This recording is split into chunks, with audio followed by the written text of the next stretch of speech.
Bom dia, amados, a graça, a paz e a bem da parte do Senhor a todos os irmãos. Amém. Bendito seja o que vem em nome do Senhor, louvado seja o nosso Deus. Quero convidar os irmãos para darmos início ao nosso momento de celebração nesta manhã, no Salmo 103. Um salmo de Davi, Salmo 103.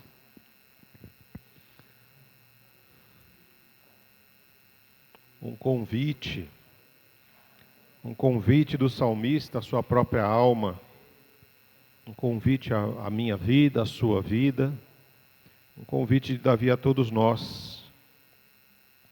Salmo 103, o salmista nos diz: todo o meu ser louve o Senhor, louvarei seu santo nome de todo o coração. Todo o meu ser louve o Senhor, que eu jamais me esqueça das suas bênçãos. Ele perdoa todos os meus pecados e cura todas as minhas doenças.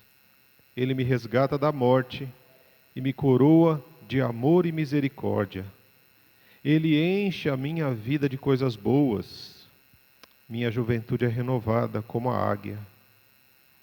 O Senhor faz justiça e defende a causa dos oprimidos.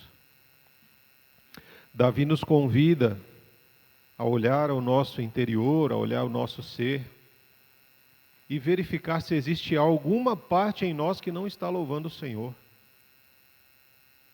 Porque ele diz: todo o meu ser louve o Senhor, eu louvarei o Senhor, o nome do Senhor de todo o coração. Muitas vezes, irmãos, nós somos levados a nos calar por causa das dificuldades, das lutas e problemas que enfrentamos. E às vezes a gente não louva o Senhor de todo o coração. Às vezes a gente vem a este lugar, mas existem preocupações, problemas, lutas, dificuldades, que nós concentramos uma parte do nosso coração, da nossa mente, e isso impede a gente de louvar o Senhor como Ele merece. E a gente não louva Ele de todo o coração. E o convite de Davi aqui, desse salmista, é exatamente isso. Você está passando por dificuldades? Louve o Senhor. Está passando pelo caminho estreito? Louve o Senhor. As coisas não estão indo como você esperava? Louve o Senhor. Paulo e Silas estavam presos numa prisão romana, gelada, mofada, fria, com ratos e baratas e outros insetos ali, mas eles estavam ali louvando ao Senhor. Não permita que nada nessa manhã, meu irmão, te impeça de louvar o Senhor.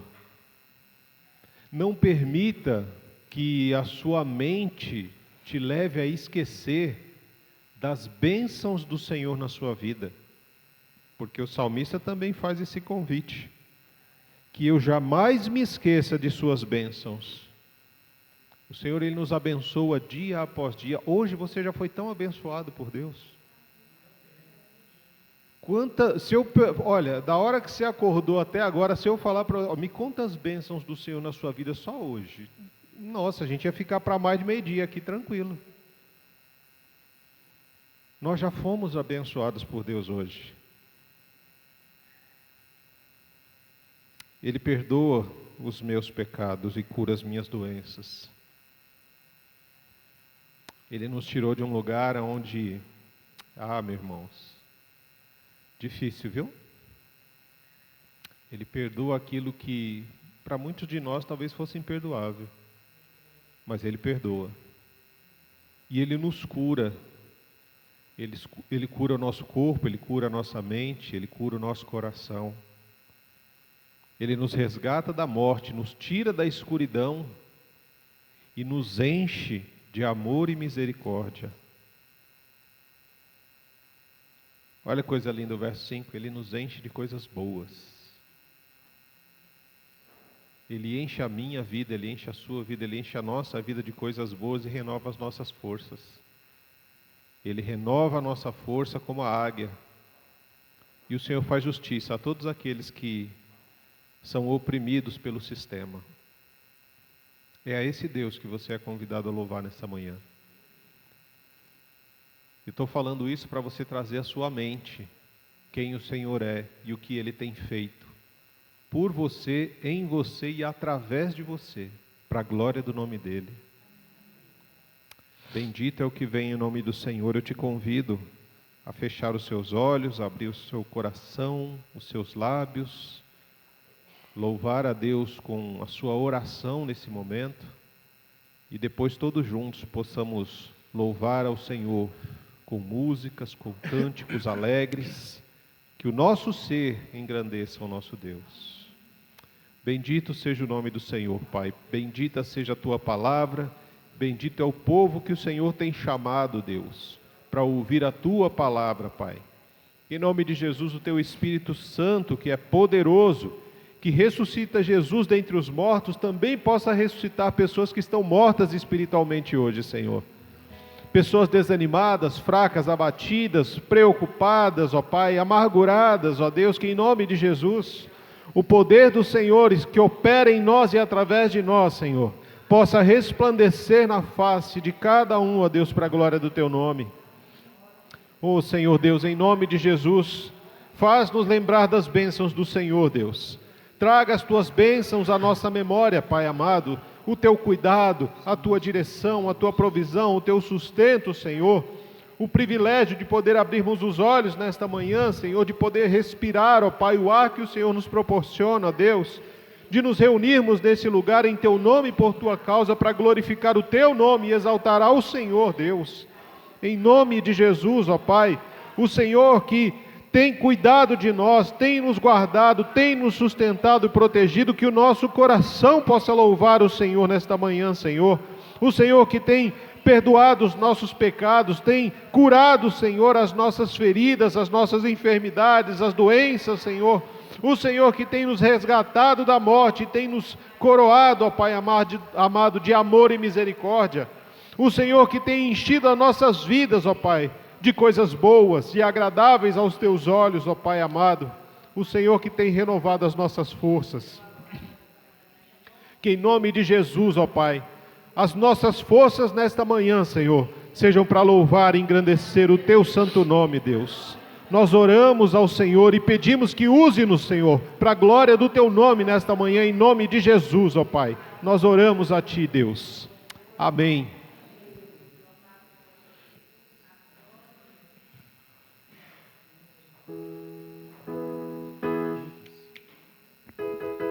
Graça e paz, irmãos. Irmãos, eu gostaria de convidar os irmãos a nós engrandecermos a esse Deus que nos permitiu estar aqui nesta manhã, que nos deu o fôlego de vida. Amém? Eu estou ouvindo uns amém assim, amém, amém, amém, amém.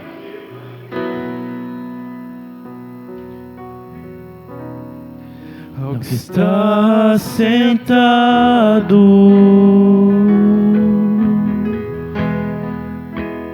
no trono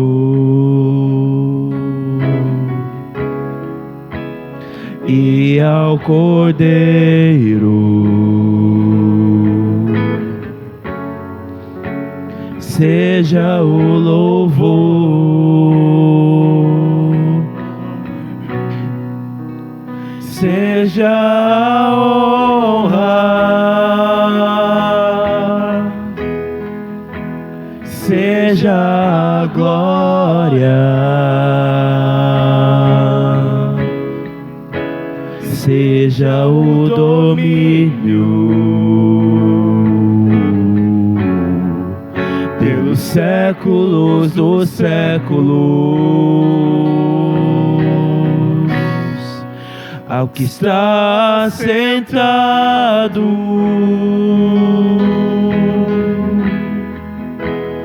no trono e ao Cordeiro seja o louvor,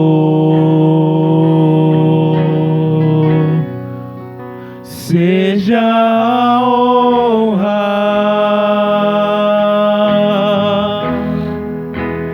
seja a glória,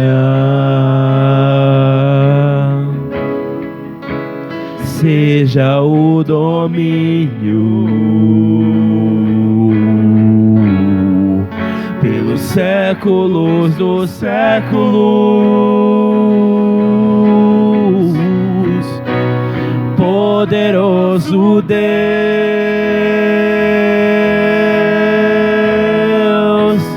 poderoso Deus,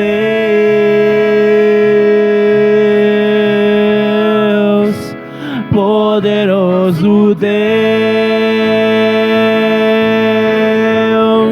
minha alma anseia por ti. Poderoso Deus,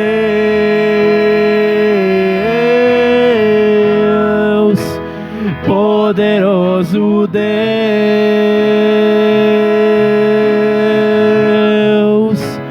poderoso Deus, minha alma anseia por ti. Minha alma anseia por ti. Minha alma anseia por ti. Minha alma anseia por ti. Minha alma anseia por ti. Minha alma anseia por ti. Minha alma anseia por ti. Minha alma anseia por ti. Minha alma anseia por ti. Poderoso Deus,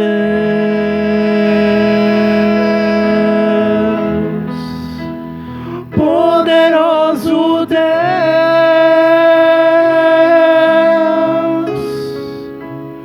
poderoso Deus, minha alma anseia por ti.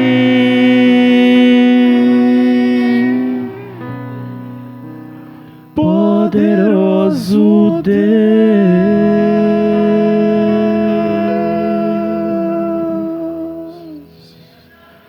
Louvado seja o Senhor. Poderoso, digno de toda a honra e de toda a glória. Esse é o nosso Deus. E eu gostaria de compartilhar com os irmãos a palavra em Lucas 6:45. Os irmãos não precisam abrir. A pessoa boa tira o bem do depósito de coisas boas que tem no seu coração. E a pessoa má tira o mal do seu depósito de coisas más, pois a boca fala do que o coração está cheio. E assim, irmãos, uma coisa que eu refleti bastante nos últimos domingos, nos últimos dias, foi muito em relação às ministrações feitas da questão do nosso coração, que são a janela da nossa alma. Não sei quanto dos irmãos ainda lembram das pregações, que essa em específico foi, sem ser no domingo passado ou retrasado, que o que tem escurecido o seu coração, o que impede o seu coração de ver a Cristo, de enxergar Cristo nas coisas, o que você tem tirado do seu coração, o que você tem dito às pessoas. Porque muitas vezes a gente fala com as pessoas e você pode falar assim, eu tiro coisas boas do meu coração, eu falo bem com as pessoas, eu falo bem e tá tudo bem. Mas será que você realmente tira coisas boas? Será que realmente aquilo que você diz é condizente com aquilo que Cristo quer que você esteja falando, esteja agindo? O que você faz quando você está sozinho, porque isso revela o que está verdadeiramente no nosso coração. E você olhando por esse ângulo de vista, a partir de o que você faz quando você está só, você tem uma noção do que provavelmente você tem dito, daquilo que o seu coração tem mostrado às pessoas. E às vezes o nosso coração ele está tão escuro, mas tão escuro sem a luz, que se eu perguntar para você, você acredita que vale a pena seguir a Cristo? De bate pronto você pode falar que sim, porque é automático nosso. Você pode falar assim, não, mas é óbvio que vale, eu estou ouvindo a igreja todo domingo, eu estou aqui por Cristo. Mas é isso que as suas atitudes mostram? Suas atitudes, a sua vida mostra realmente que seguir a esse Deus realmente vale a pena? Mostra você tem se entregado a esse Deus, deixando com que Ele fale muitas vezes através da dor do seu coração, de coisas que você tem passado? Ou você tem escurecido cada vez mais o seu coração e se desviado da luz, achando muitas vezes que a lanterna do seu celular é a luz verdadeira? E caso você esteja nessa situação, que a mudança possa começar com uma pequena oração, uma pequena música em que você canta e que vale realmente a pena. Que isso se torne uma verdade nos nossos corações, para que nós possamos falar do fundo do nosso coração de que vale a pena. Vale a pena seguir o nosso Deus, vale a pena estar aqui, vale a pena seguir a esse Cristo, esse poderoso Deus que cantamos. Amém?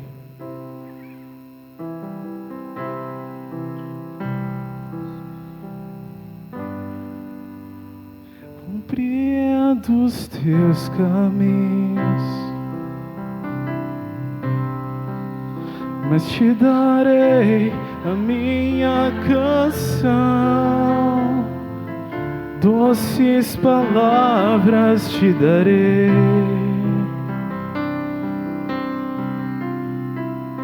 Me sustentas em minha dor, e isso me leva mais perto de ti, mais perto dos teus caminhos. E ao redor de cada esquina, em cima de cada montanha, eu não procuro por coroas ou pelas águas das fontes. Desesperado eu te busco, frenético acredito que a visão da tua face é tudo o que eu preciso.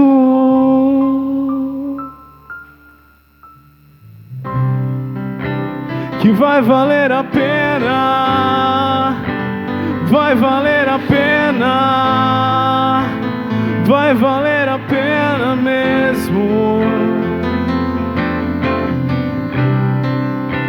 Que vai valer a pena, vai valer a pena, vai valer a pena mesmo. Não compreendo os teus caminhos, mas te darei a minha canção, doces palavras te darei. Me sustentas em minha dor, e isso me leva mais perto de ti, mais perto dos teus caminhos.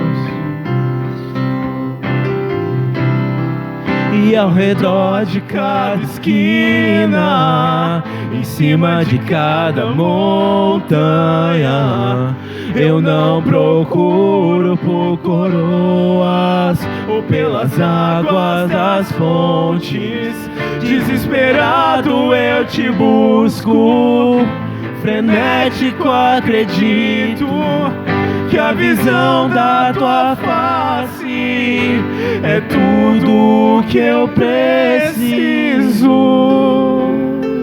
Eu te direi que vai valer a pena, vai valer a pena, vai valer a pena mesmo,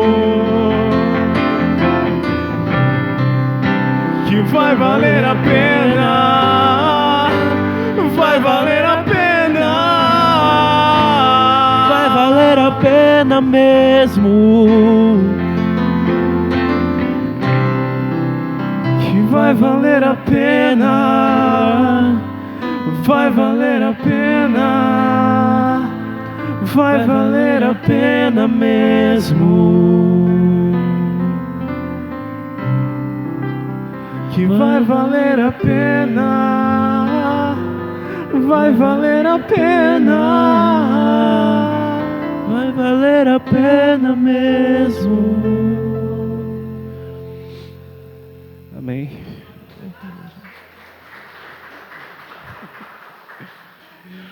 E é isso, irmãos, de que olhar para Cristo e entender de que vale a pena. Quando o nosso coração, nós deixamos a luz entrar, a verdadeira luz, é onde a gente começa a enxergar o que Deus chamou para a gente fazer. Que foi a pregação de domingo passado, que foi uma das perguntas que foi deixada. Então, muitas vezes, cada um de nós tem um chamado, mas a luz que está no nosso coração, Ele nos mostra. Ele nos mostra a mudança externa, porque ela começa internamente. E esse chamado a gente consegue enxergar quando a luz verdadeira entra em nós. Enquanto a gente deixar as coisas impedirem que Cristo habite em nosso coração, você pode fazer várias coisas que você acredita ser aquilo que Deus tem para você, o chamado que Deus tem para você, mas que na realidade não é. É algo que o seu coração, você decidiu que, eu sou bom nisso, eu vou fazer isso ou aquilo, mas você não consultou o seu Criador, a pessoa que realmente sabe o porquê você foi criado. Então, que possamos cantar que eu tenho um chamado e que possamos buscar esse chamado em Cristo. Amém?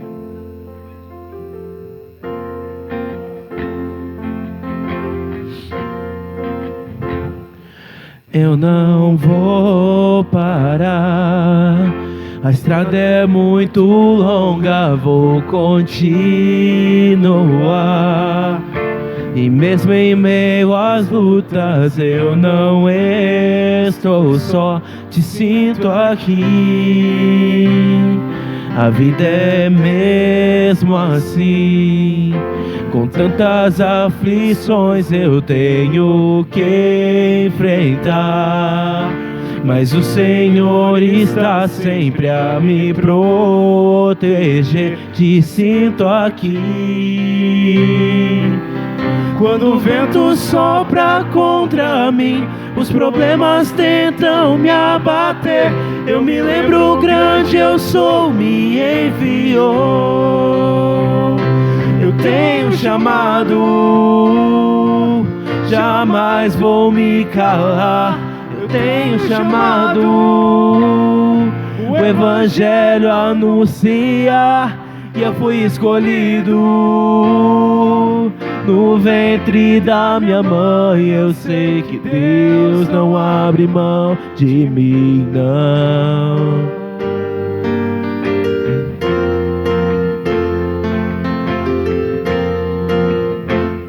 A vida é mesmo assim, com tantas aflições eu tenho que enfrentar, mas o Senhor está sempre a me proteger, te sinto aqui. Quando o vento sopra contra mim, os problemas tentam me abater, eu me lembro o grande eu sou, me enviou.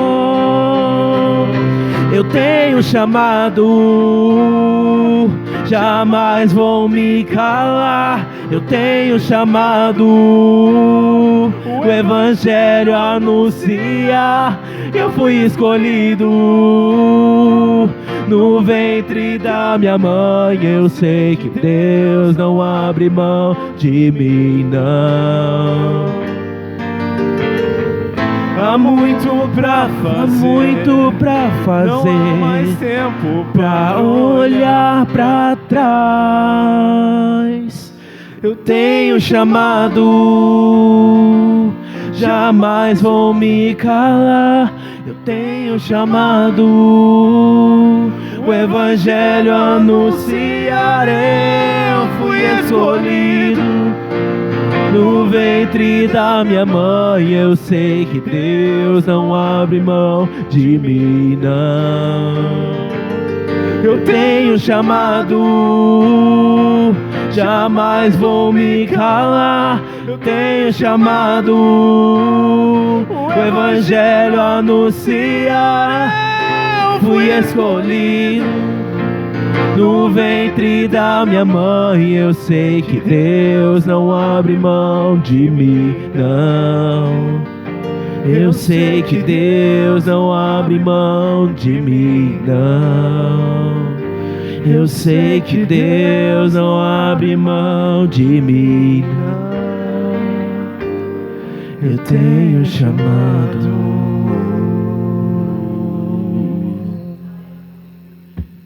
Amém. E é quando nós temos essa luz iluminando o nosso coração que nós entendemos que Ele é o Alfa e o Ômega, o início e o fim. Que o nosso respirar possa ser o motivo do porquê Ele vive. Que o nosso respirar possa ser porque Cristo vive. E que possamos realmente entender isso. Que não há outro como esse Deus. E que essa luz possa brilhar no meu coração e no seu coração, meu irmão, minha irmã. Que eu não sei o que você tem passado na sua vida, mas reflita sobre como está o seu coração, aquilo que você tem demonstrado aos outros e aquilo que você sente realmente, para que o Senhor seja o Senhor da sua vida. Porque no começo foi dito que se a gente pudesse listar todas as bênçãos que o Senhor nos deu, só enquanto a gente acordou até a gente chegar aqui, seriam inúmeras. Mas às vezes o nosso coração está tão escuro que a gente não enxerga. Então que esse Deus, que não há outro, que é luz do mundo, possa brilhar no meu e no seu coração. Amém?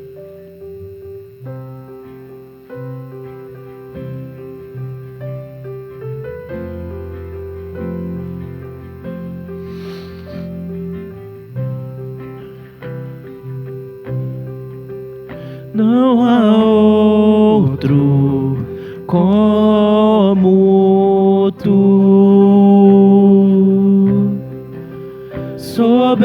soberano e fiel. Não há outro como tu, reina sobre a terra e céus.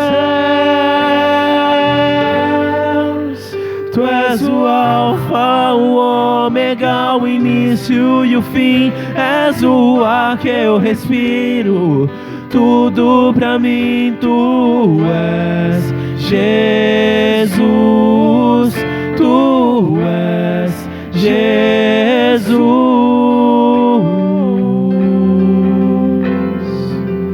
Louvado seja o Senhor, Pai. Tu és o Alfa, o Ômega, o princípio e o fim. Salvador, o Messias, que veio e morreu por mim e por meus irmãos, para que possamos ter vida somente em Ti. Não há outro como Tu, soberano e fiel. Não há outro como Tu, reina sobre a terra e céu. Tu és início e o fim. És o ar que eu respiro, tudo pra mim tu és. Jesus, tu és. Jesus, tu és o alfa, o ômega, o início e o fim. És o ar que eu respiro, tudo pra mim tu és. Jesus, tu és. Jesus.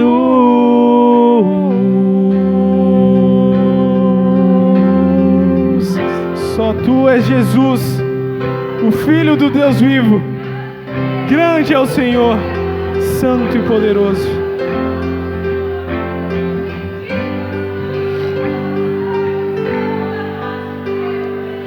Alfa e ômega, o início e o fim. Tudo pra mim, tudo pra mim. Alfa e ômega, o início e o fim. Tudo pra mim, tudo pra mim. Alfa e ômega, o início e o fim. Tudo pra mim, tudo pra mim. Alfa e ômega, o início e o fim. Tudo pra mim, tudo pra mim.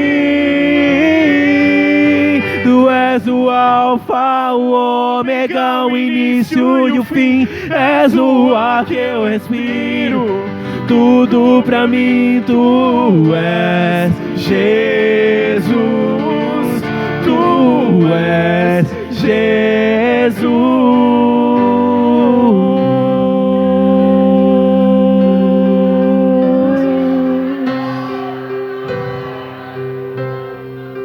Louvado seja, Pai, o teu santo nome, Alfa e Ômega, o princípio e o fim, Salvador e Messias, Pai.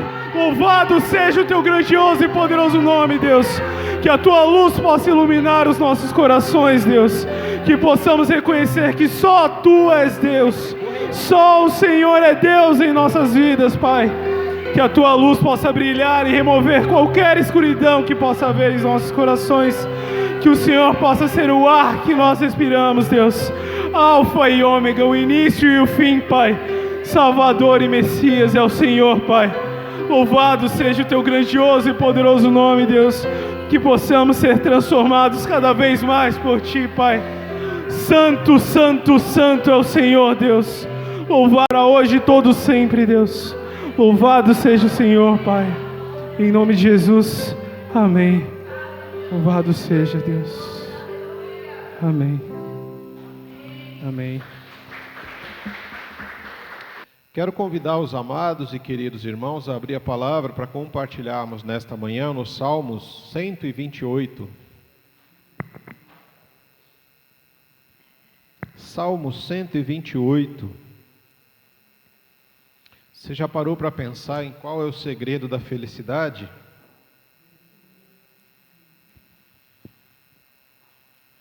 Pois é. Qual o segredo da felicidade? Este salmo nos ajuda a enxergar o segredo da felicidade.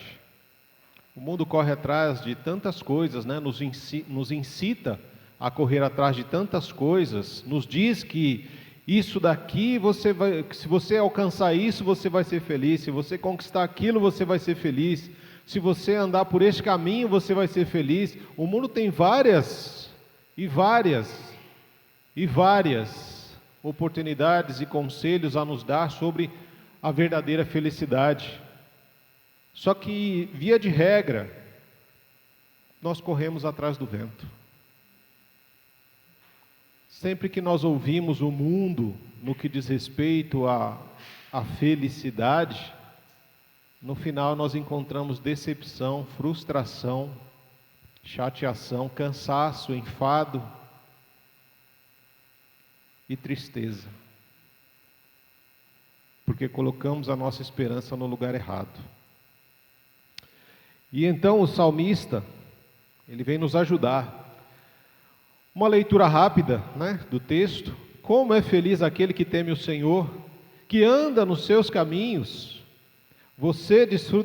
você desfrutará do fruto do seu trabalho e será feliz e próspero. Sua esposa será como videira frutífera que floresce em seu lar. Os seus filhos serão como brotos de oliveiras ao redor da sua mesa. Esta é a bênção do Senhor para aquele que o teme. Que o Senhor abençoe desde Sião. Que você veja a prosperidade de Jerusalém enquanto viver. Que você viva para ver seus netos. E que Israel tenha paz. Esse é o Salmo 128. E é interessante que assim, quando a gente observa, né, a questão dos Salmos, o Salmo 127, ele fala sobre a inutilidade de um trabalho sem Deus. E da bênção de ter filhos, porque os filhos são como flechas nas mãos do arqueiro, né? E quando ele for atacado pelos inimigos, ele não será envergonhado na porta da cidade. Essa é a forma do Salmo 127, bem simples, né? E aí, no 128, ele vai detalhar um pouco sobre esta felicidade ou esta bem-aventurança que ele começa a falar no último verso, né, do 127, no verso 5. Feliz é o que tem uma aljava cheia delas, ou seja, dos filhos, que não será envergonhado quando enfrentar seus inimigos à porta da cidade. E aí no 128 ele começa a descrever o que é realmente esta felicidade. Qual é realmente o segredo da verdadeira felicidade? Observando os salmos, irmãos, o salmo que nós acabamos de ler, o 128, ele faz parte de um grupo de salmos chamados de salmos de romagem ou de peregrinação. Estes salmos contemplam do 120 até o 134. Todos eles são salmos de romagem ou de peregrinação. Estes salmos eram cantados pelos irmãos enquanto eles saíam das suas casas e subiam em direção a Jerusalém. Porque eles sempre consideravam que Jerusalém, o templo, estava acima da sua vida ordinária. Então eles saíram do ordinário para o extraordinário, subindo em direção a Jerusalém, o lugar da habitação de Deus. E enquanto eles iam pelo caminho, eles não iam de cabeça baixa, pensando nos problemas da vida, resmungando, murmurando porque está sol demais, ou porque está frio, ou porque está ventando, ou porque tem muita poeira, ou porque está muito distante, ou porque eu estou cansado. Não, eles iam cantando. Eles cantavam enquanto iam no caminho para Jerusalém. E eram esses cânticos que eles faziam. Eles cantavam sobre o mover de Deus, sobre como Deus tirou eles de situações difíceis e trouxe ele para um momento de muito júbilo e alegria. Eles cantavam sobre as bênçãos do Senhor na sua vida. Eles cantavam sobre a provisão de Deus. Eles cantavam do agir, do mover, do libertar de Deus na vida de cada um deles. E de como eles eram agradecidos, como eram gratos a Deus por fazer parte daquele povo, por ter o privilégio de ir ao templo, louvar a Deus. Olha só a diferença de muitas vezes quando a gente acorda no domingo e fala: nossa, hoje eu tenho que ir à igreja. Nossa, está quente hoje, ou está frio, está chovendo, ou está não sei o que. A gente começa a murmurar e a reclamar muitas vezes. E aí, enquanto a gente vem no caminho, né? E aqui poderia muito bem ser a tal da Jerusalém, né? Com essa ladeira que a gente tem aqui, estamos subindo para Jerusalém, indo para o templo para nos encontrarmos e juntos louvarmos a Deus. A gente às vezes vem reclamando, murmurando, questionando muitas coisas, enquanto eles estavam num sentimento de gratidão, de louvor a Deus. E eles faziam isso constantemente, e principalmente quando eles subiam para os momentos de celebração, como festas importantes da Páscoa, a festa de Pentecostes, dos tabernáculos. E este Salmo 128 em específico, ele apresenta uma teologia de bênçãos. Olhando este Salmo, nós vemos aqui o salmista falando e descrevendo, mostrando que uma vida organizada, debaixo do temor do Senhor, é uma vida que produz prosperidade digna, uma família saudável, continuidade da geração e paz na sociedade. É isso que esse texto vai falar para nós. Um salmo de sabedoria que fala muito com o livro de Provérbios, onde o tema central diz que a verdadeira felicidade nasce do temor do Senhor e se manifesta na vida familiar, no trabalho e na sociedade. É assim que uma vida debaixo do temor do Senhor é vivida, e esses são os frutos que ela produz. Quando nós observamos o Salmo 128, irmãos, ele está dividido em duas partes. Do verso 1 até o verso 4, ele vai falar das bênçãos que alcançam a vida familiar e pessoal. E do verso 5 e 6, ele vai falar sobre como essas bênçãos alcançam a nossa comunidade de fé, as gerações futuras e a sociedade na qual nós estamos inseridos. É muito importante a gente observar essas questões, porque são coisas que a gente vai aprendendo, né? Quando observamos, por exemplo, o primeiro verso, ele traz um princípio espiritual, de que a felicidade ela começa no coração humano. Essa felicidade começa de dentro de cada um de nós. Quando ele diz, bem-aventurado, ou como é feliz aquele que teme o Senhor e anda em seus caminhos. Essa palavra bem-aventurado, como nós já vimos em algumas vezes, né, Jesus vai usar ela no grego, lá em Mateus no capítulo 5, mas aqui no livro de Salmos, ela é usada já no primeiro salmo, no Salmo 1. É uma palavra hebraica chamada ashrei, e esta palavra ela traz um sentido de felicidade, mas não uma felicidade como sentimento, mas é uma felicidade daquele que está no caminho certo, de um peregrino que está caminhando na direção que Deus colocou ele. É esse o tipo de felicidade. E lá no verso 1, lá no Salmo 1, ele vai falar o que o bem-aventurado, a pessoa que quer ser feliz, ela não faz, né? Aquele peregrino, o que aquele peregrino não faz para ser abençoado, para ser feliz? Ele não segue conselho dos ímpios, ele não imita a conduta de pecadores e nem se assenta na roda dos zombadores ou dos escarnecedores. Então no verso 1 ele diz o que ele não faz.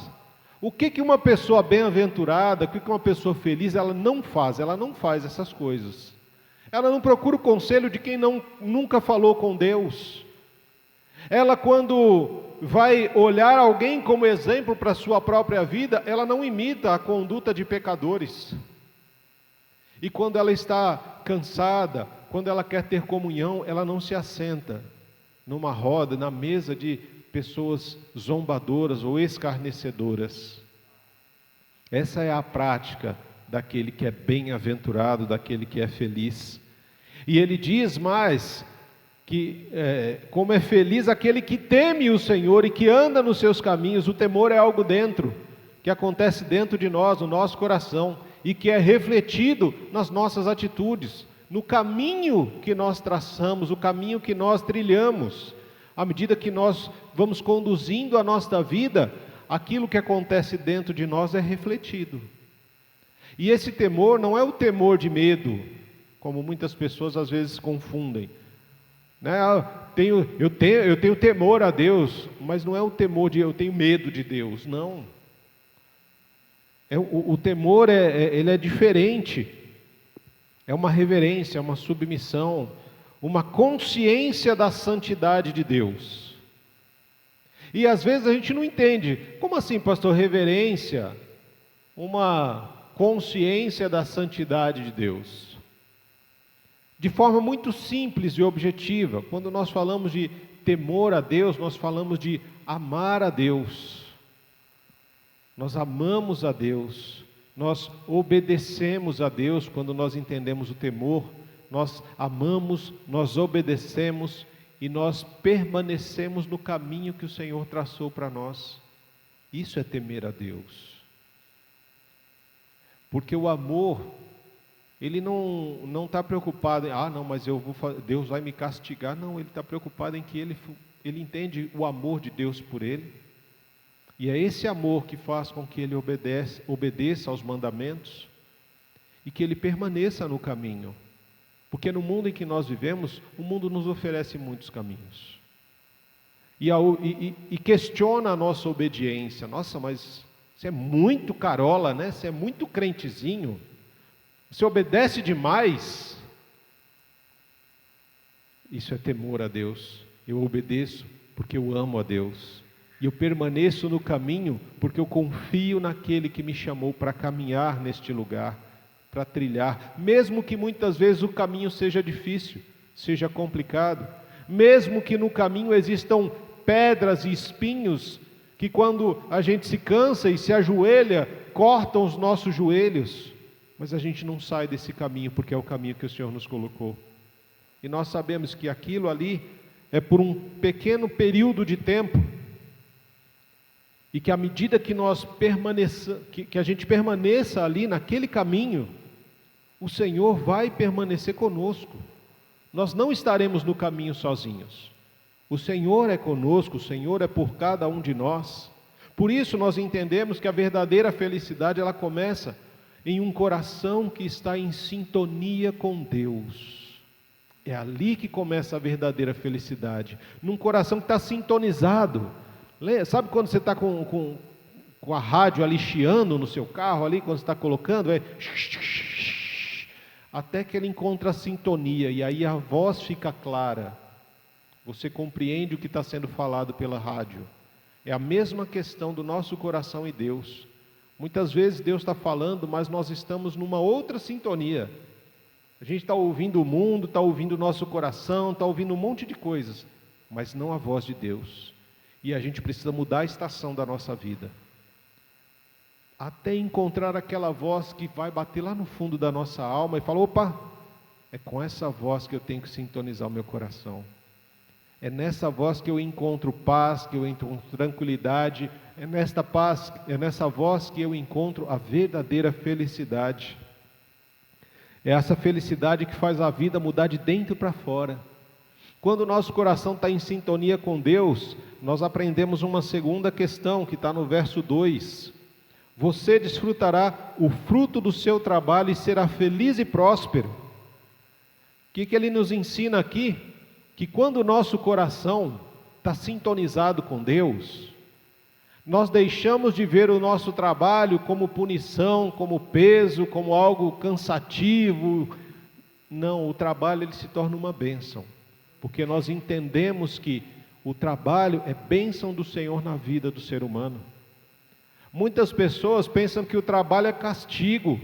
Não, quando Deus coloca o ser humano aqui na terra, lá em Gênesis 2, Ele põe o ser humano para trabalhar na terra, para ter relação com a terra, para ter uma relação ali de intimidade, de dignidade e satisfação com a terra. À medida que eu cuido da terra, a terra me dá o fruto, para que eu me alimente, para que eu me fortaleça.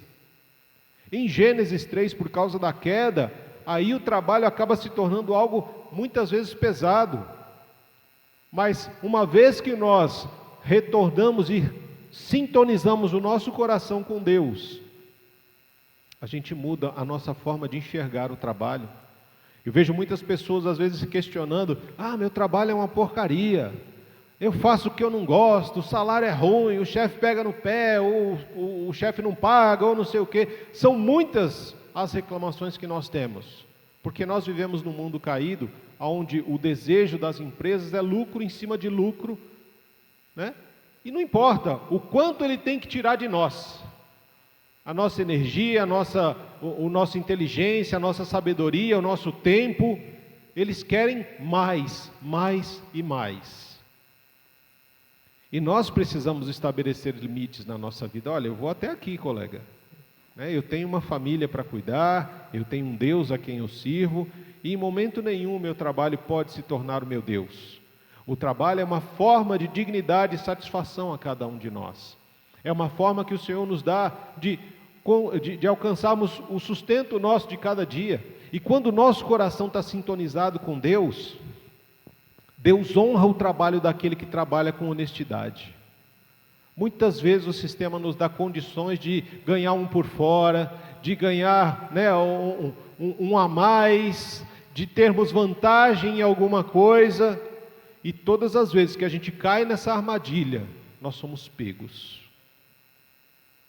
E uma vez pegos nessa armadilha, nós somos envergonhados e envergonhamos o nome de Deus. Mas se nós, não importa que eu vá perder, ou que eu não vá ganhar este extra ou este a mais, importa que eu mantenha a minha honestidade diante do meu Deus.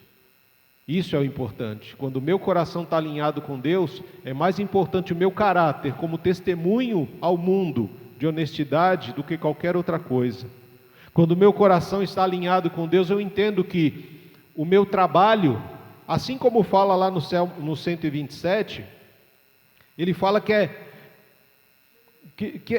inútil os construtores trabalharem se não for o Senhor quem constrói. Que é inútil colocar guardas para vigiar se não é o Senhor quem guarda. Que é inútil tanto trabalho desde a madrugada até a noite e se preocupar em conseguir alimento, pois o Senhor dá aos seus amados enquanto eles descansam. Isso é interessante. Quando o meu coração não está alinhado com Deus, eu tento construir, eu tento vigiar, eu tento trabalhar dia e noite, e no fim das contas eu não consigo quase nada. Mas quando eu entendo que é o Senhor quem constrói, é o Senhor quem guarda, e é o Senhor quem me dá condições de estar ali, eu descanso no Senhor. E eu entendo que o grande provedor na minha vida e na minha casa é Deus. Se eu não tiver saúde para trabalhar, como é que o alimento vai chegar na minha casa? Muitas vezes Deus coloca a gente em cima de uma cama, semanas, meses, anos, só para provar. Faltou alguma coisa? Não, por quê? Porque você não é o provedor, você não é a provedora, Deus é o provedor. É Ele quem provê, é Ele quem sustenta, é Ele quem nos mantém. Nós precisamos entender isso, e só conseguimos fazer isso e desfrutar desse descanso como uma verdadeira felicidade quando o nosso coração está em sintonia com Deus. Nós vemos que Ele realmente é o Deus provedor da nossa vida, e quando nós entendemos isso, irmãos, nós encontramos satisfação naquilo que o Senhor coloca nas nossas mãos. Eu não reclamo, mas tem pouca coisa, ou tem pouco alimento, tem pouco disso, não, é o suficiente. Eu tenho o suficiente para aquele momento, para aquele dia, para aquela situação. Eu dependo de Deus. É isso que o Senhor nos ensina desde lá de trás, quando Ele dava o maná. Olha, é para hoje, não é para amanhã. Se você guardar para amanhã, você está dizendo que você não confia que eu vou te dar amanhã, que eu vou prover amanhã. O Deus que provê hoje é o Deus que provê amanhã, é o Deus que provê depois, é o Deus que provê dia após dia o sustento necessário para cada um de nós. E nós precisamos aprender a depender desse Deus, a confiar nesse Deus, da provisão e estarmos satisfeitos. Como é difícil estar satisfeito, né, irmãos? Fala a verdade, a gente nunca está satisfeito com as coisas. Se a gente está ganhando um valor hoje, nossa, hoje está bom, eu estava desempregado, comecei a trabalhar, aí estou ganhando lá um valor X, R$1.000. Nossa, para quem não estava ganhando nada, 1.000 está bom. Aí, daqui dois meses, nossa, esse salário não dá para nada, miséria.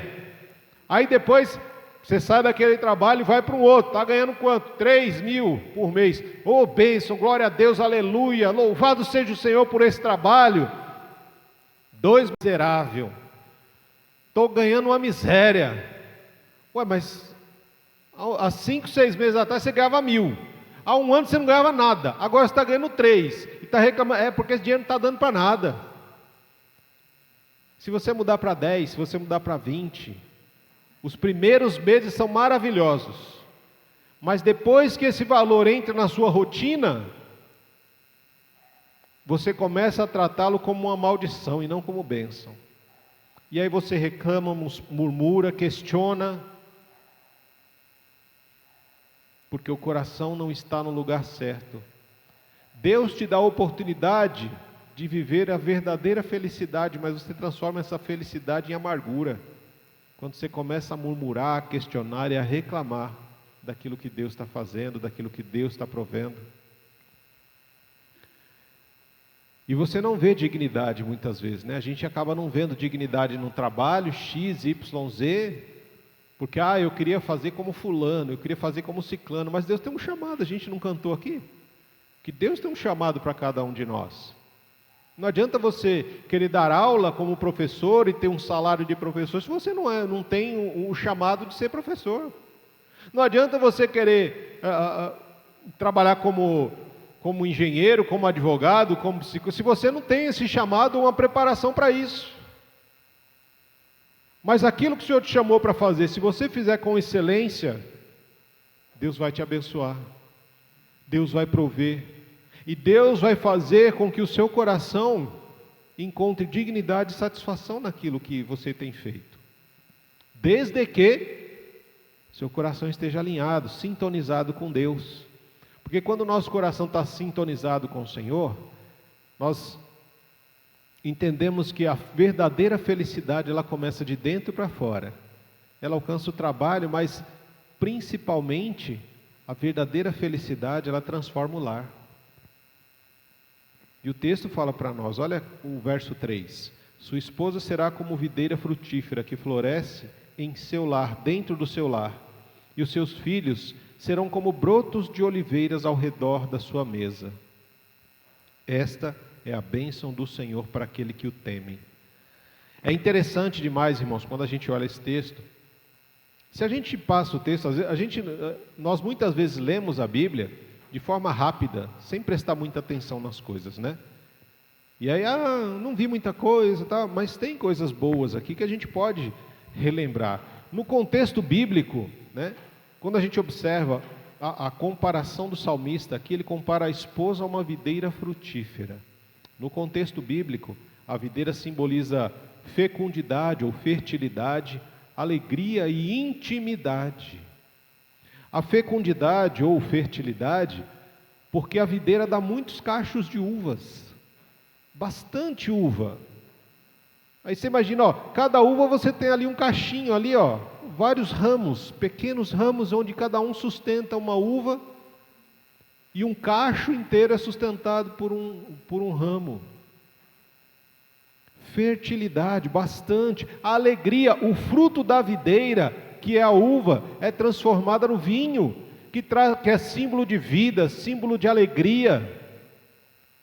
E a intimidade, porque quando nós observamos, existe ali uma ligação em cada um daqueles ramos. Aquele ramo está ligado numa videira, e à medida que ele está ligado numa videira, ele dá muito fruto. Quando ele descreve essa esposa como uma videira frutífera dentro do seu lar, ele não está dizendo que o lugar da mulher é para ficar dentro de casa, que é só para fazer as questões domésticas. Não, ele não está dizendo isso. Mas o que ele está ressaltando é que a presença da esposa, da mulher dentro de casa, é uma fonte de alegria, é uma fonte de nutrição espiritual. Quando ele diz que a presença desta mulher como uma videira frutífera dentro de casa, ele está dizendo que ela é o coração do lar. A mulher é o coração do lar, é aquele coração que pulsa vida, alegria. E essa mulher, irmãos, com a sua sabedoria, ela constrói, mas com a sua negligência, ela destrói. Ela precisa ser forte para suportar os frutos, mas sem perder a doçura. Esse é o chamado para esta mulher. E quando a gente pensa nisso, a gente precisa questionar, né? Como é que está a sua casa? Como é que está o clima na sua casa? Porque se a mulher, e hoje dia da mulher, né? É extremamente importante a gente pensar sobre isso. A mulher tem esse chamado de ser uma videira frutífera dentro do seu lar. É ela que regula, que controla os ânimos dentro de casa. Quando a mulher está de mau humor, a casa vira um caos. Né? Você vai falar, toma daqui, toma dali, toma de lá. Agora, quando ela está ligada realmente na videira verdadeira, ela se torna uma mulher sábia. Ela transmite vida, ela transmite alegria, dá prazer de ficar em casa. É desejo nosso ir para a nossa casa, porque é o lugar onde encontramos paz. Quando nós vivíamos, né, lá no Éden, antes da queda, o ser humano vivia no paraíso. Mas depois da queda, nós precisamos transformar o nosso lar num paraíso, porque do lado de fora é caos. E nós precisamos entender isso. Como é que está o clima na sua casa? Você tem sido uma fonte de refrigério ou tem sido uma fonte de amargura dentro da sua casa? São coisas que a gente precisa refletir. Se a mulher é o coração do lar, o que você está pulsando dentro do seu lar? Amargura? Ou refrigério, alegria e vida?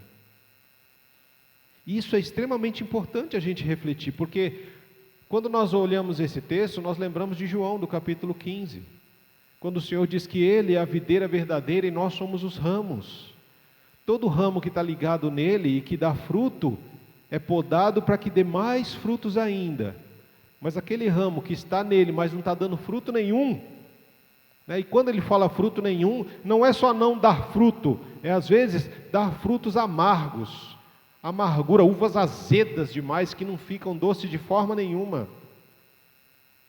Esses são cortados e lançados no fogo.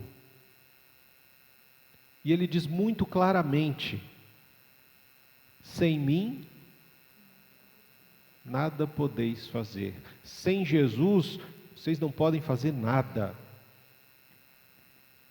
Então, minha querida, minha amada irmã, minhas amadas irmãs, a felicidade, ela não começa no sucesso do seu trabalho, nem no comportamento bom ou ruim dos seus filhos, mas o seu sucesso, ele é fruto de intimidade com Deus. O sucesso da mulher, ele é reflexo da intimidade que ela tem com Deus, do caminho que ela escolhe traçar, do caminho que ela escolhe seguir, porque Deus já traçou o caminho. A escolha é nossa de seguir neste caminho ou não. Se permanecemos nele, frutificamos. Se nos afastamos dele, secamos. E criamos um lar seco, amargo, ruim demais de ficar e permanecer. De onde você tem buscado, minha amada, a sua validação? Você busca a sua validação como mulher no espelho? Com a maquiagem, com adereços, com roupas? Você busca a sua validação como mulher no que os outros dizem? Ou você busca a sua validação naquele que te sustenta, naquele que faz você frutificar para a glória do nome dele? São essas questões que a gente precisa entender, porque o mundo diz que a mulher tem que ser assim, a mulher tem que ser assada, a mulher tem que fazer isso, fazer aquilo, aquilo outro. Senão, não é uma mulher de verdade. Né? Tem até a música lá da Amélia, né? A Amélia que era a mulher de verdade. Porque fazia todo um monte de coisas lá, e era restrita a quase que uma empregada doméstica. Por isso ela é uma mulher de verdade, porque ela cuida domesticamente apenas. Mas a mulher vai muito além das questões domésticas. A mulher é um ser que sente. A mulher precisa ser cuidada nas suas emoções, nos seus pensamentos. A mulher precisa ser pastoreada. Esta mulher que é forte, que é guerreira, muitas vezes, como muitos dizem, né? A mulher é guerreira, fulana é guerreira. Na realidade não é um elogio. Quando chamamos uma mulher de guerreira, é porque ela está fazendo além do que ela deveria, ela está sobrecarregada. Fulana é guerreira, não é elogio não, irmã. Não receba como elogio. Ser guerreira é fazer as coisas sobrecarregada. E quando a gente faz as coisas sobrecarregadas, a gente cansa. A gente não vive, a gente sobrevive. Está sobrecarregado porque o marido não faz, porque os filhos não fazem, porque não sei o quê, trabalha em casa, trabalha fora, trabalha ali, trabalha aqui, trabalha em todo lugar. Dá conta? Muitas vezes dá. Com a excelência que era necessária, às vezes não. Porque de repente ela não foi chamada para determinadas coisas. E ela vai ter que fazer aquilo, por quê? Porque ninguém está fazendo. Quando nós olhamos, por exemplo, uma igreja, a maior parte dos membros da igreja são mulheres. Quem assume a maior parte dos cargos da igreja? As mulheres. Quem carrega basicamente a igreja nas costas? As mulheres. Não nas costas, mas nos joelhos, né? Quem carrega a igreja nos joelhos são as mulheres. Quem ora mais? As mulheres. E aí a gente olha, são guerreiras? Não, elas são sobrecarregadas pelo comodismo de muitos homens. E esse é o problema.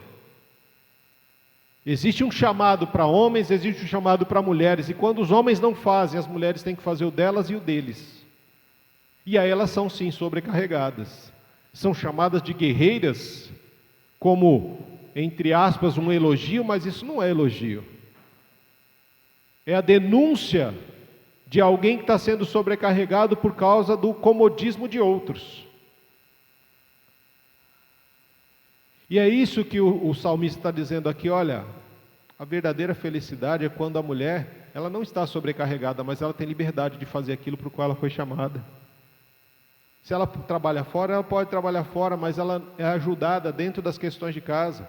Ainda na semana passada nós estávamos conversando ali numa rodinha de homens, né? Às vezes a gente fala assim, eu lavei uma louça para ajudar a minha esposa. Não, você não está ajudando a sua esposa. Você não come também nos pratos, você não bebe lá no copo? Não é ajuda. Você não está ajudando a esposa. Eu varri lá um cômodo lá para ajudar a minha esposa. Você não está ajudando. Isso faz parte da divisão de tarefas. Sua esposa não trabalha fora? Trabalha. Então, ela não está te ajudando quando ela paga uma conta. Ela está colaborando com o grupo, com todos que moram naquele lugar. Quando você compra, quando você come, quando você dorme, você não arruma a cama para ajudar fulano. Não, você está mantendo a casa em ordem para você, inclusive. Porque se chega lá e estiver bagunçado, você é o primeiro a reclamar. Nossa, que casa bagunçada, que casa suja, que casa não sei o quê. Mas você fez o que para limpar? Nada. Entendeu? Então você não faz para ajudar. Você faz porque você mora ali também. E aquilo que você faz, abençoa tanto a ela e os filhos quanto a você. É assim que a gente vive. E então o salmista, ele vem para nós, ele basicamente aqui, nesses versos, né, o 2, 3 e 4, ele tira uma foto, essa daqui é a foto da família bíblica, né, da família, numa família ideal no pensamento hebraico. Não é nem uma família bíblica, mas no pensamento hebraico. Porque quando ele olha esse texto, ele diz, olha, nós vemos ali uma videira que simboliza fertilidade, alegria, vida, intimidade, e essa é a esposa descrita como o coração da casa, como o coração do lar, uma fonte de vida e alegria. Quantas vezes, quando a esposa é essa fonte de vida, irmãos, o marido sai para trabalhar e não vê a hora de voltar para casa. Ele fala, não vejo a hora de voltar para minha casa. Os filhos saem, não vejo o momento de voltar para minha casa. Por quê? Porque ali é uma fonte de alegria, é uma fonte de paz, é uma fonte de vida.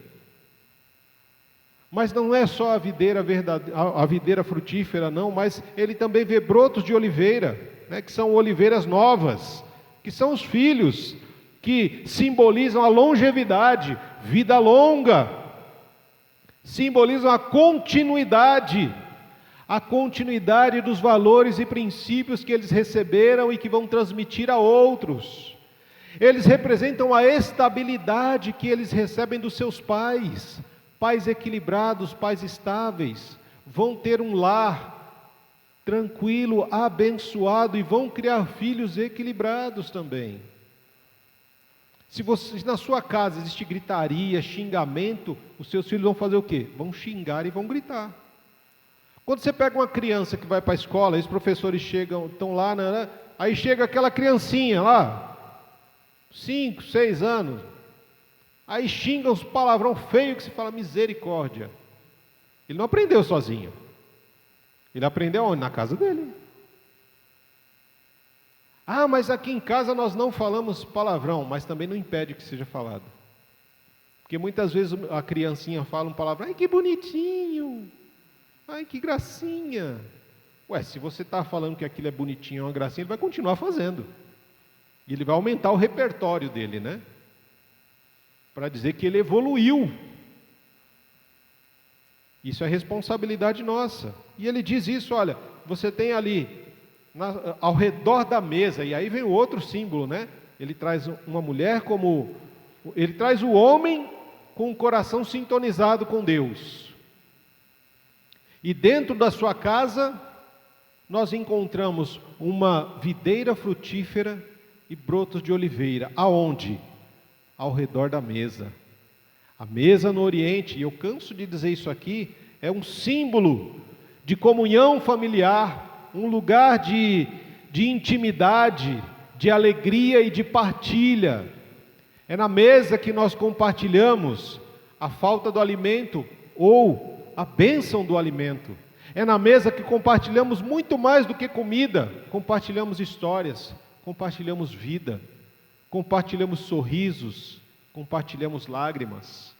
É ao redor da mesa que não tem maior e menor, todos somos iguais, assentados olhando uns nos olhos dos outros. E assim a gente vai conduzindo o nosso lar. E aí ele põe a legenda, né? Ele tira uma foto, o pai, os filhos, a esposa ao redor da mesa, ele tira uma foto e põe a legenda. Verso 4, esta é a bênção do Senhor para aquele que teme o Senhor. A mensagem é clara. A verdadeira bênção não é sorte, é consequência de um coração que teme a Deus. Às vezes fala, fulano tem sorte, olha os filhos, olha a esposa, olha o marido daquela mulher, tem sorte. Olha a esposa daquele homem, ele tem sorte. Olha os filhos, obedientes, trabalhadores, buscam a Deus. É uma família de sorte. Não, não é sorte, irmãos.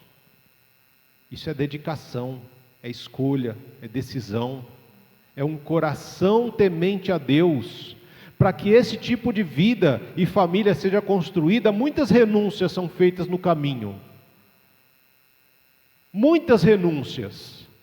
Mas ninguém vê as renúncias. As pessoas só querem ver o quadro já pronto. Muito bonitinho, é sorte. Não, não é sorte. É trabalho duro, é sangue, suor, lágrimas, renúncias. E a gente precisa entender isso.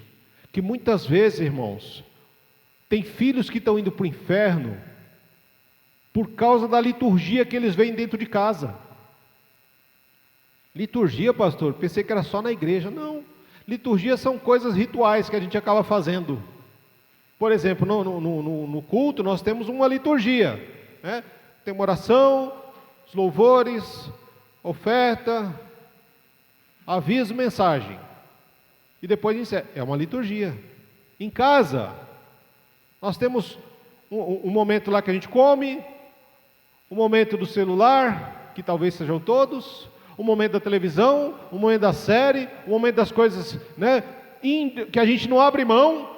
Não abro mão de ver o jogo do Corinthians, não abro mão de ver o jogo do Palmeiras, do Santos, São Paulo, não sei quem, não abro mão do jogo. Por quê? Porque é inegociável. Mas hoje tem culto, tem estudo. Não, mas o meu time vai jogar. Você está mostrando para o seu filho o que é realmente prioridade na sua vida. Eu não vou para a igreja não, porque eu tenho que trabalhar hoje. Mas você está trabalhando constantemente. No momento de culto, no momento de estudo, no momento de oração. Você está mostrando para os seus filhos o que realmente é prioridade na sua vida. Deus pode ser importante, mas não é prioridade. E seus filhos sabem disso. E aí você fala, filho, você tem que orar, hein? Mas eu nunca te vejo orando. A oração não faz parte da nossa liturgia da casa. Eu não vejo você lendo a Bíblia, porque a Bíblia não é parte da liturgia, não acontece isso dentro de casa. Seus filhos não te veem lendo a Bíblia, orando. Seus filhos não te veem pedindo perdão. Seus filhos não te veem arrependido pelo tipo de vida que você está vivendo. E é isso que os seus filhos veem em você, que vai alimentar a fé deles, ou a falta de fé. Porque eles vão entender que Deus é importante, mas não é a prioridade. A prioridade é o meu time, a prioridade é o meu trabalho, a prioridade é o meu descanso, a prioridade é o meu lazer, e nunca é Deus. E aí você muitas vezes deixa na responsabilidade da igreja, de um irmão, de uma irmã, discipular o seu filho e a sua filha, porque você não faz. Nós pais temos a primeira responsabilidade de discipular os nossos filhos, de ensiná-los nos caminhos do Senhor. A primeira responsabilidade é dos pais, não é? Você acha que o pastor vai fazer milagre? Teu filho me ouve falar aqui alguns minutos, mas vê você fazendo a coisa errada a semana inteira dentro de casa. Não vai funcionar, irmão. Não espera que você vai ter um crentinho em casa que você não vai ter. Ou até tem, né? Porque crente até o diabo é. Mas você não vai ter um discípulo de Jesus, porque ele não tem visto Jesus na sua vida. Jesus é só alguém importante para você, mas não é a prioridade. E aí o pastor vem e fala aqui, por um período, alguns minutos, e aí você quer cobrar os filhos, olha, o pastor falou isso aqui hoje, hein? Você tem que fazer. Ué, por que ele tem que fazer e você não?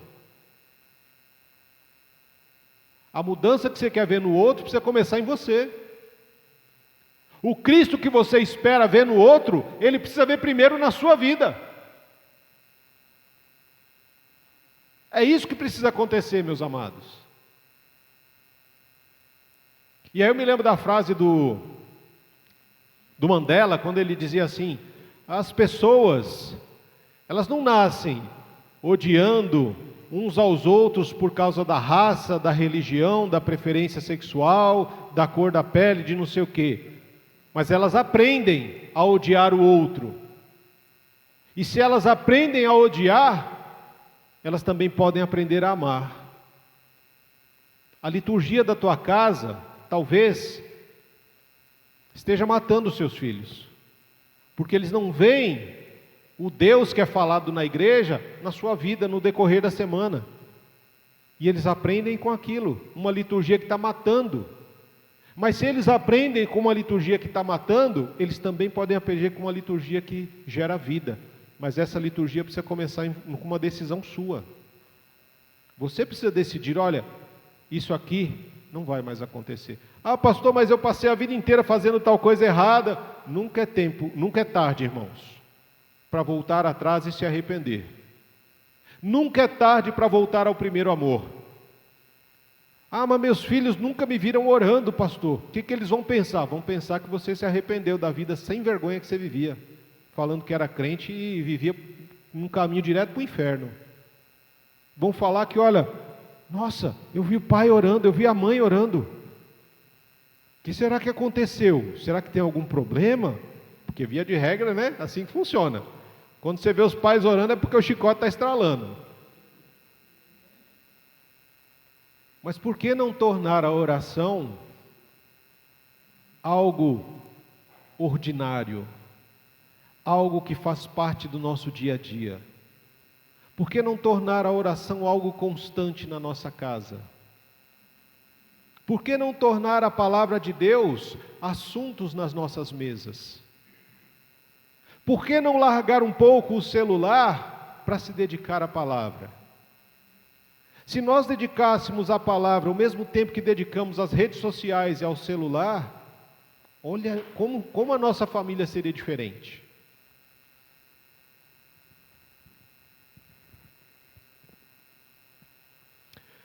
Quando o nosso coração está alinhado com Deus, sintonizado com Deus, existe uma transformação de dentro para fora, e essa transformação faz com que nós possamos enxergar o nosso trabalho como bênção, e encontramos satisfação nele. essa verdadeira felicidade também transforma o nosso lar. E não só isso, essa verdadeira felicidade também abençoa a nossa comunidade de fé, as gerações futuras e a nossa sociedade.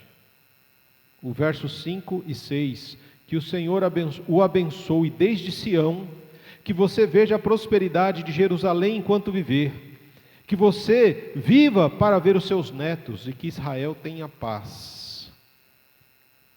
O salmo aqui ele aumenta, ele faz uma expansão de domínio, ele aumenta o seu lugar de ação, alcançando não só o interior da pessoa, a sua casa, a sua comunidade de fé, as gerações futuras e a sociedade. Ele vai fazendo isso, ele vai aumentando. E aí ele nos diz assim, olha, o que é importante? Quanto você está ganhando ou o legado que você está deixando? Porque às vezes a gente está preocupado, não, porque eu tenho que trabalhar para ganhar dinheiro e deixar uma herança para os meus filhos. É dinheiro. Mas o legado é o caráter que você está transmitindo aos seus filhos. Uma herança pode ser gasta em uma noite, mas o caráter é para uma vida. Então, você não tem que se preocupar em quanto você está ganhando, mas no caráter que você está formando nas pessoas ao seu redor. E ele usa elementos importantes aqui. Ele fala de Sião, que o Senhor te abençoe desde Sião. O que é Sião? É o lugar da presença de Deus. É o lugar onde Deus reina. E os estudos bíblicos dizem que o Senhor vai voltar e vai reinar a partir de Sião. E à medida que ele vai andando até Sião, os seus inimigos vão derretendo como cera. Que o Senhor te abençoe desde a presença dEle.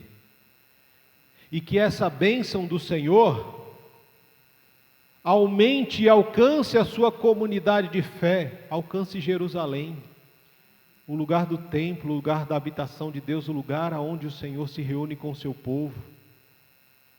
Este lugar é a nossa Jerusalém. Que o Senhor abençoe você desde que Deus esteja presente, que o Senhor te abençoe com a presença dEle. E que a presença dEle na sua vida se torne uma bênção no seu lar, na sua igreja. Mas não só no lar e na igreja, mas também que isso te dê vida, que a presença do Senhor te dê vida para que você veja os filhos dos seus filhos, ou seja, os seus netos. No pensamento hebraico, irmãos, a maior riqueza que o ser humano pode ter não é financeira, mas é de ver os seus filhos e os seus netos servindo a Deus. Essa é a maior riqueza na mentalidade hebraica. Não é ganhar dinheiro, mas é ver os filhos e os netos servindo a Deus. Isso sim é que realmente vai fazer diferença. E para que isso aconteça, nós como pais, nós temos um papel que é geracional. As nossas orações de hoje vão sustentar a fé dos nossos filhos e netos amanhã. Por isso nós somos pais chamados a colocar os joelhos no chão, para sustentar as nossas orações, vão alimentar e sustentar filhos e netos. Nós precisamos entender isso, irmãos. Lembra que de tempos em tempos eu trago aquela frase que fala que homens fortes geram tempos fáceis. Tempos fáceis geram homens fracos. E homens fracos geram tempos difíceis. E só os tempos difíceis vão gerar homens fortes novamente. A gente precisa entender isso, porque nós hoje, irmãos, nós temos vivido, quando olhamos a sociedade, tempos fáceis. Tempos fáceis, porque os tempos difíceis foram os tempos em que os nossos pais e avós lutavam por liberdade, tanto liberdade de expressão, lutavam contra a ditadura, lutaram com um monte de coisas. Tempos difíceis, o tempo que a gente tinha, os mais antigos vão lembrar o tempo que você, para fazer um trabalho de escola, você tinha que pegar um ônibus até uma biblioteca, levar papel ao maço, e ali você escrevia, porque você não tinha xerox na época, você tinha que escrever. Poxa, errei. Joga fora e começa de novo. E vai de novo. Parecia o tempo dos pergaminhos, quando escrevia a Bíblia lá, o pessoal, os escribas, eles estavam escrevendo, se errou uma coisa, enrola, guarda e começa de novo. Hoje a informação está um Google de distância. Temos tudo na palma da mão. Temos liberdade, temos informação, temos tudo. E aí o que a gente ouve muitas vezes dos pais reclamando dos filhos é que: ah, pastor, meu filho não quer isso, meu filho não quer aquilo, eu dou tudo para ele não ter que passar pelo que eu passei. Ué, mas o que você passou formou quem você é hoje. E quando você impede o seu filho ou filha de enfrentar dificuldades, você está tornando a vida muito fácil para ele. E com uma vida fácil, essa pessoa vai se tornar uma pessoa fraca. E essa pessoa fraca vai fazer com que os seus netos sejam mais fracos ainda. E que tempos difíceis venham sobre eles, e talvez lá pelos seus bisnetos ou tataranetos, não sei, que alguém se levante novamente e busque ao Senhor. Alguém novamente sintonize o seu coração com Deus, para retornar e fazer aquilo que é necessário, buscar o Senhor, estabelecer limites. É isso que acontecia, irmãos. Se você não entende esse negócio de homem fraco, tempo forte e tal, é só você ler o livro de Juízes. O bicho pegou, tempo difícil demais, escravidão, perseguição, parará, o que eles faziam? Vamos nos voltar para o Senhor. Aí buscavam a Deus. Deus levantava homens fortes, mulheres fortes, para libertar aquela geração. E aí, ficavam firmes, enquanto aqueles eram vivos, porque os tempos ficavam mais fáceis, porque tinham o cuidado e a provisão, a proteção de Deus. Mas quando se afastavam de Deus, as coisas ficavam difíceis novamente, porque os homens fracos não buscam Deus, as mulheres fracas não buscam a Deus. Por quê? Porque estão mais preocupadas consigo mesmo, com seus próprios prazeres e interesses, até que os tempos difíceis surjam novamente. Uma vida que teme a Deus produz bênção no coração, na família, na comunidade de fé, nas gerações futuras e na sociedade. Quando Deus governa o coração humano, o trabalho ganha propósito, o casamento ganha saúde e os filhos ganham uma direção. Um lar não é construído com dinheiro, mas com valores e princípios do reino de Deus. E a gente precisa entender isso. E às vezes a gente não dá o devido valor a pequenos atos. Imagina, por exemplo, uma pessoa que planta uma árvore hoje. Ele vai regando aquela árvore, vai cuidando dela. Depois de um ano, tem um galinho ali, umas folhinhas e tudo mais. Depois de alguns anos, essa árvore serve de sombra e alimento com seus frutos para os seus filhos. E muitos anos depois, para os seus netos.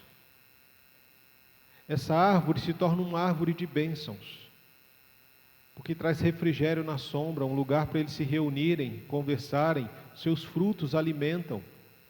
Assim também é a nossa vida.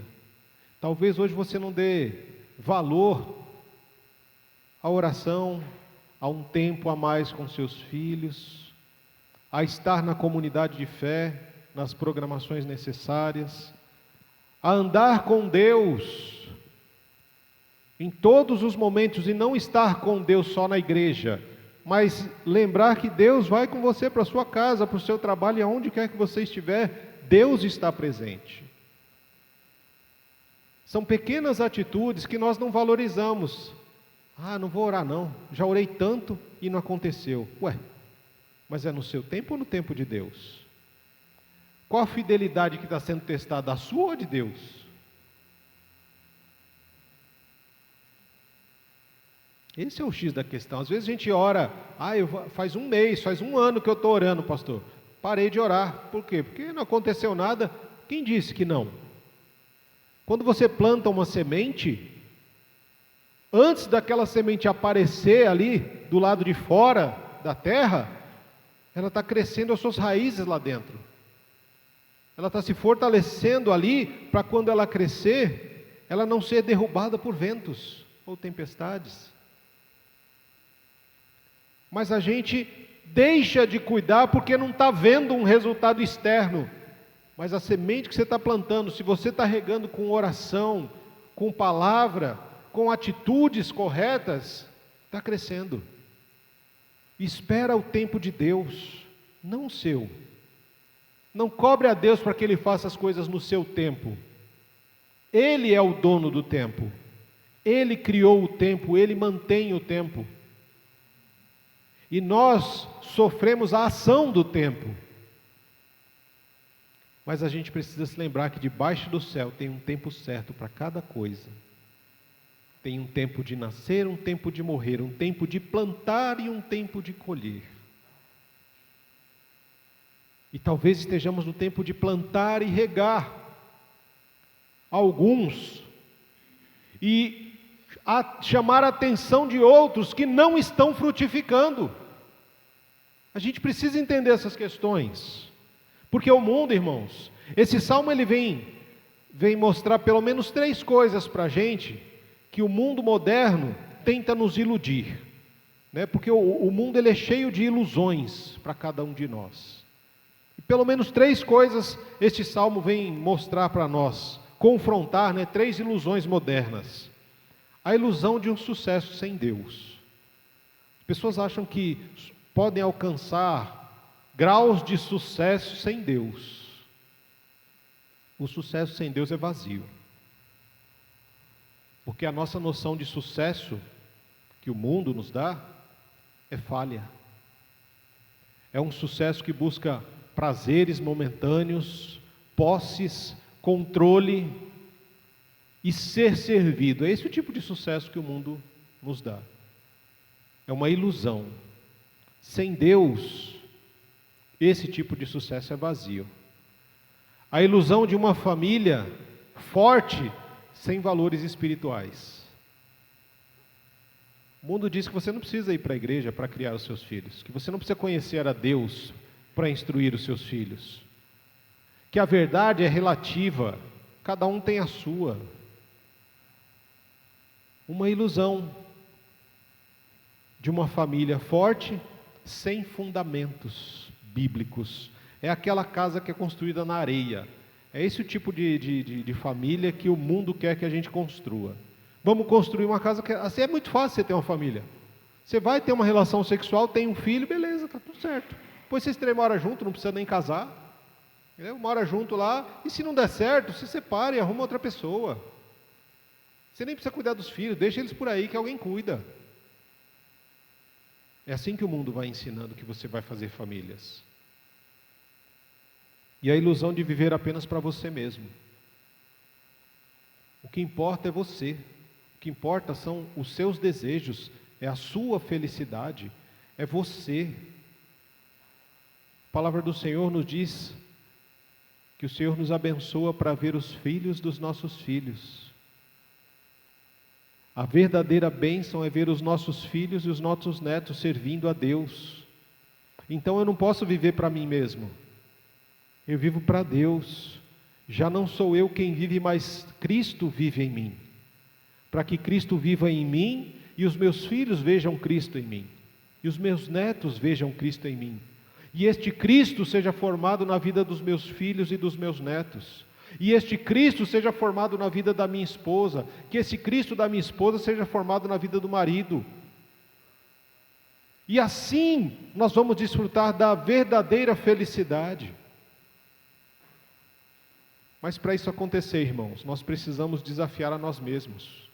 desafiar o tipo de vida que a gente tem vivido, o tipo de cristianismo que nós temos cultivado.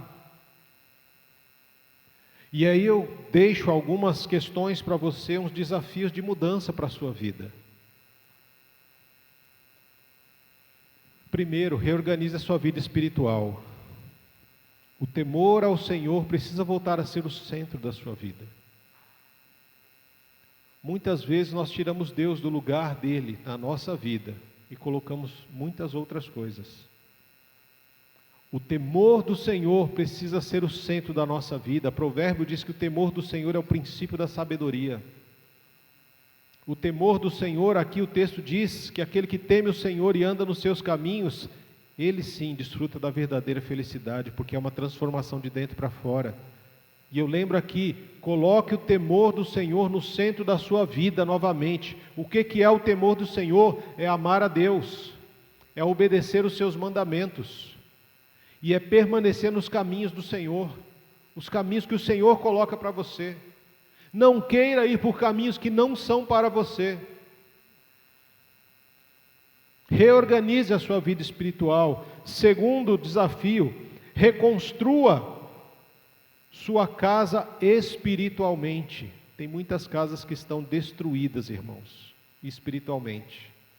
Reconstrua a sua casa espiritualmente. Ore com a sua família e pela sua família. Ore com a sua família, ore com a sua esposa e pela sua esposa. Ore com o seu marido e pelo seu marido. Ore com os seus filhos e pelos seus filhos. Ore com os seus pais e pelos seus pais. Reconstrua o altar do Senhor na sua casa. Muitos lares, irmãos, não tem mais lugar de oração. Deus não tem mais lugar à mesa. Nós trocamos Deus pela tecnologia. Trocamos a conversa, o bate-papo, a partilha de vida pelo silêncio e pelas redes sociais. Reconstrua a sua casa espiritualmente. E o terceiro desafio, pensa no legado que você está deixando. Pensa no legado que você está deixando. Que fé que os seus filhos estão vendo em você? Qual é o Cristo que os seus filhos veem quando olham para você, se é que existe algum Cristo? Qual é o Deus que eles veem quando olham para você? Você mesmo como um Deus? Ou o Deus Todo-Poderoso? O Cristo amado e o Espírito Santo? Que legado você está deixando para os seus filhos?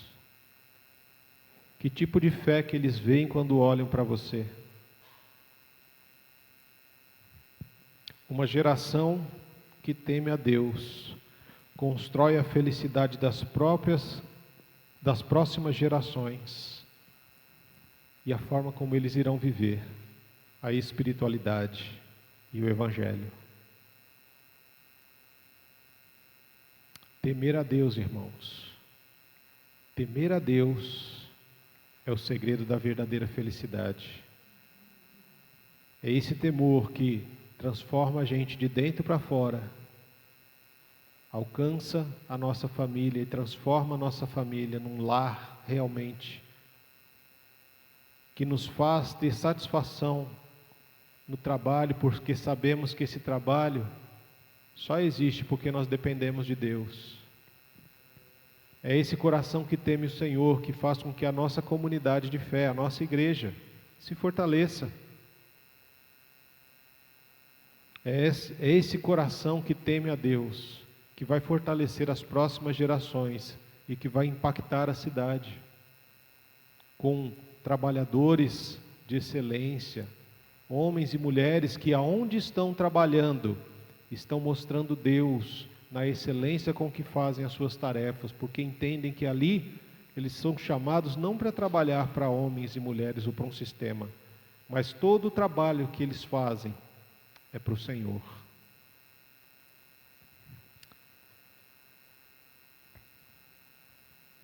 acolha esses desafios, pense sobre eles.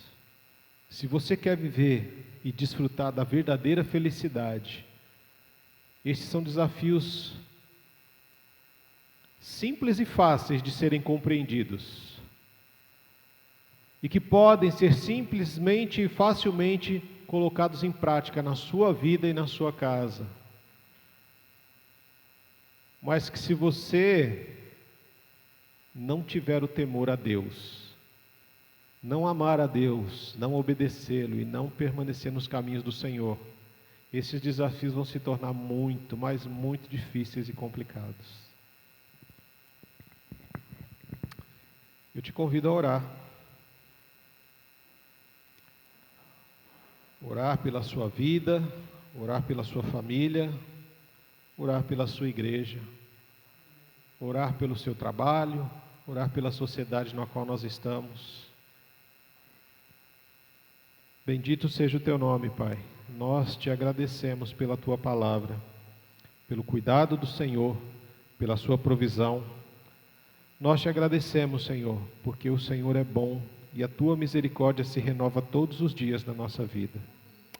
Rogamos ao Senhor, Deus, que traga à nossa memória aquilo que nos dá esperança, que renove, Senhor, a nossa forma de olhar as situações.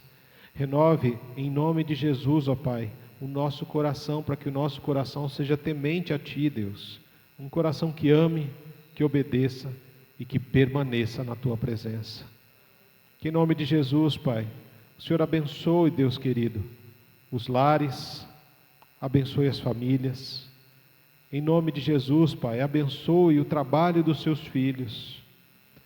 Abençoe, ó Pai querido, esta igreja, a comunidade de fé dos Teus filhos, as comunidades de fé espalhadas pelo mundo, ó Deus, que invocam o Teu nome e que temem ao Senhor.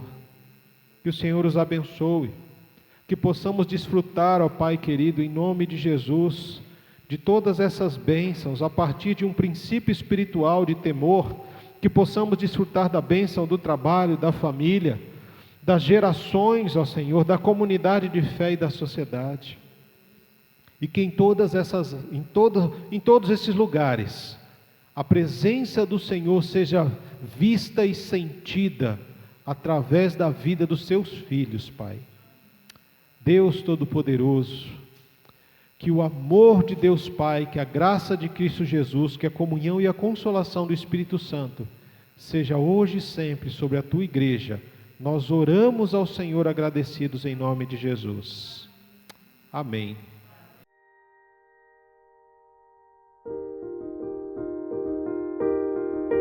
Irmãs queridas e amadas, que Deus abençoe a vida de vocês.